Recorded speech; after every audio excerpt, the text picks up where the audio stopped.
देखिए, हो सकता है आप में से कुछ लोग मेरी बात से सहमत हों और कुछ लोग नहीं सहमत हों। पर जो बात मेरे मन में आई है वो तो मैं बोलूँगी। जो लोग सहमत हों वो कमेंट में बता सकते हैं, जो लोग नहीं सहमत हों वो भी बता सकते हैं।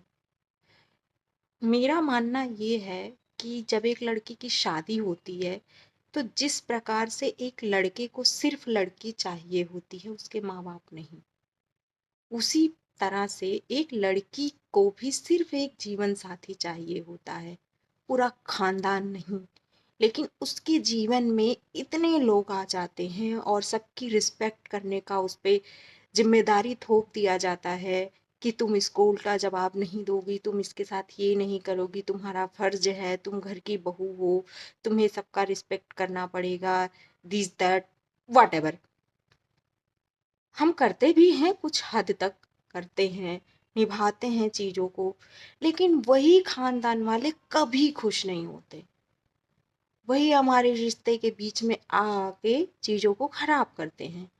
और फिर जब कभी बहू कुछ बोल देती है या कुछ कह देती है या कुछ भी खराब हो जाता है तो वो क्या बोलते हैं, हम तो बस दुआ कर रहे हैं कि इनका रिश्ता सुधर जाए, हम तो बस दुआ कर रहे हैं कि ये लोग खुश रहें।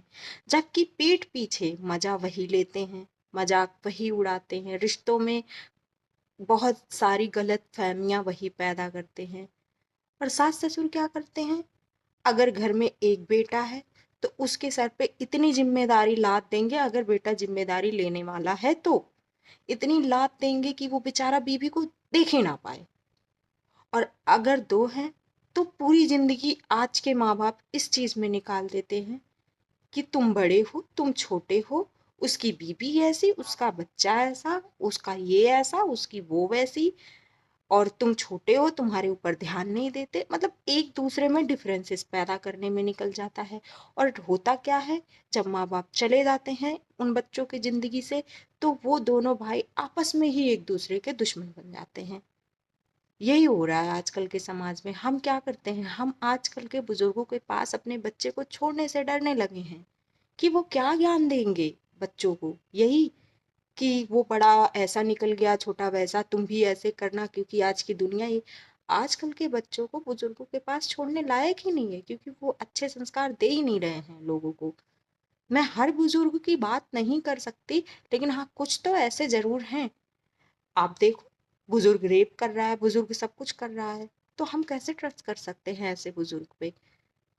दुनिया में जब लड़की मम्मी को छोड़ के आती है वो सास से उम्मीद करती है, सास अपने साथ जो हुआ है वो बहू के साथ करना शुरू कर देती है। पढ़े लिखे समाज में ऐसा हो रहा है, ऐसा नहीं है कि हर गंवार सास ऐसा कर रही है, नहीं, ये पढ़े लिखे लोग भी कर रहे हैं। अभी रिसेंटली आप ट्विसा शर्मा का ही केस ले लो, उसमें भी तो यही हुआ ना, वो कौन सी गंवार थी पर हुआ। तो बस इतना सा मेरा है कंसर्न कि भाई अगर बेटा आप देते हो बहू को तो कुछ तो हक रहने दो बहू का बेटे पे। अगर आपने सारा हक खुद ही जताना है तो फिर शादी मत करो उसकी, एक लड़की को लाके टॉर्चर करने के लिए कि अ, बहू बिग तुम ब्लेम कर देते हो उसको फटाक से कि बहू को, बहू ने बस में कर लिया है, बहू ने बस में कर लिया है। तो ऐसी क्या कमी रह जाती है आपके अंदर कि आप अपने बच्चे को 30 साल पालते हो और आप बस में नहीं कर पाते उसको, बहू के आते ही बेटा बहू के बस में हो जाता है कैसे।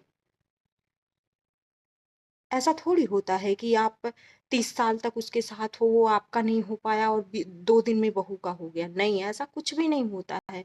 बस वो अपनी रिस्पॉन्सिबिलिटी बहू के प्रति निभाना चाहता है, लेकिन आप उसको इतना टॉर्चर कर देते हो कि वो सब कुछ भूल के फिर से आपकी तरफ हो जाता है और आपको वही मजा आता है। और वही सेम अपनी बेटी के साथ होने लगता है तो आपको दुख होने लगता है कि पता नहीं भगवान किस कर्म की सजा दे रहे हैं। अरे यही कर्म होता है आपका जो आपको सजा मिलता है, आप समझ ही नहीं पाते इस चीज को।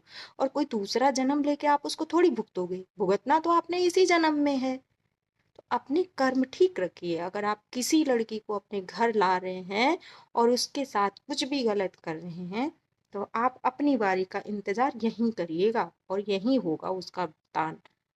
अगले जन्म वनम में कुछ नहीं होता, एक ही जन्म में सब कुछ होता है। फिर आप ये मत कहते फिरा करो कि कर्म। दूसरों के कर्म गिनाने से पहले आपने अपने कर्म देखने होते हैं कि आपने क्या करना किया है किसी के साथ।